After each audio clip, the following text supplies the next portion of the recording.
kami masih sangat yakin hakim karena melihat keseluruhan proses persidangan ini secara utuh. Saya rasa ini bagaimana hakim nanti menentukan vonis terhadap perilaku atau perbuatan penganiayaan yang dilakukan secara brutal. Sampai saat ini tidak ada bentuk penyesalan yang kami dapatkan dari pelaku ini. Halo Sobat Forum, bersama saya Puspita Chandra Dewi. Inilah Forum hari ini.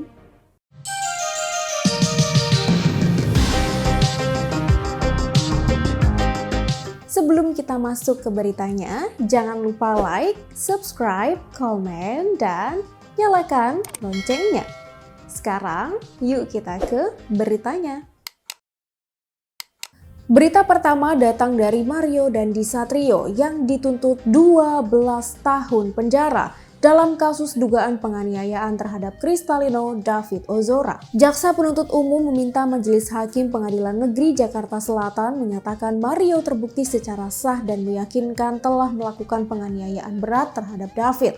Jaksa menilai Mario terbukti melanggar pasal 355 ayat 1 KUHP, junto pasal 55 ayat 1 ke 1 KUHP, subsider pasal 353 ayat 2 KUHP, junto pasal 55 ayat 1 ke 1 KUHP, dan pasal 76C, junto pasal 80 ayat 2 Undang-Undang Perlindungan Anak. Mario didakwa melakukan penganiayaan berat berencana terhadap David bersama-sama dengan Shane Lucas dan anak perempuan berinisial AG. Diketahui AG telah divonis bersalah dan dihukum 3,5 tahun penjara.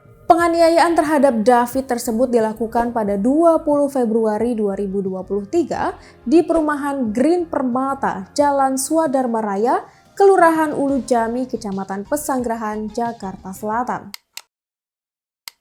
Berita berikutnya datang dari karyawan PT KAI berinisial DE yang ditangkap atas dugaan keterlibatan dalam terorisme. DE disebut aktif melakukan propaganda dan menyebarkan ajaran jihad melalui media sosial. Karopenmas Divhumas Polri, Brigjen Ahmad Ramadan mengatakan DE merupakan pendukung ISIS. DE juga disebut mengirimkan unggahan Facebook berupa poster digital berisikan teks pembaruan baiat dalam bentuk bahasa Arab dan bahasa Indonesia kepada pemimpin Islamic State, yaitu Abu al-Husain al-Husaini al-Quraisy. DE juga diduga terlibat dalam penggalangan dana, yakni ia diduga adalah admin dan membuat beberapa kanal Telegram arsip film dokumenter dan breaking news yang merupakan kanal update teror global yang diterjemahkan dalam bahasa Indonesia. DE ditangkap Densus 88 anti teror di rumahnya di perumahan Pesona Agrek Harapan, Harapan Jaya, Bekasi Utara. Di lokasi tersebut, Densus menemukan puluhan barang bukti yang memperkuat dugaan DE terlibat terorisme. Dalam penggeledahan tersebut disita puluhan senjata api dan senjata airsoft gun yang telah dimodifikasi. Ribuan amunisi juga disita dari rumah karyawan PT KAI itu. DE yang telah berbaiat kepada ISIS mengaku ingin melakukan amaliyah di Makobrimob untuk membebaskan para napiter. Dia mengaku ingin merebut gudang senjata di Makobrimob Kelapa II Depok untuk selanjutnya digunakan menyerang polisi.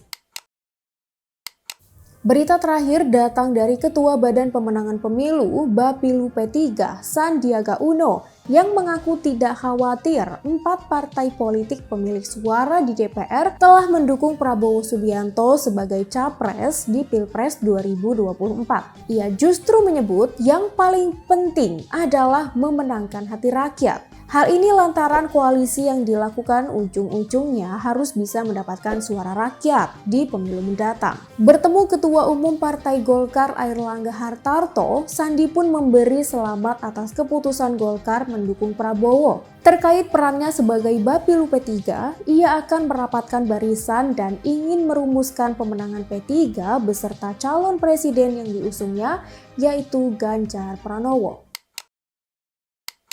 Demikian berita-berita yang dapat kami rangkum untuk forum hari ini, Selasa 15 Agustus 2023.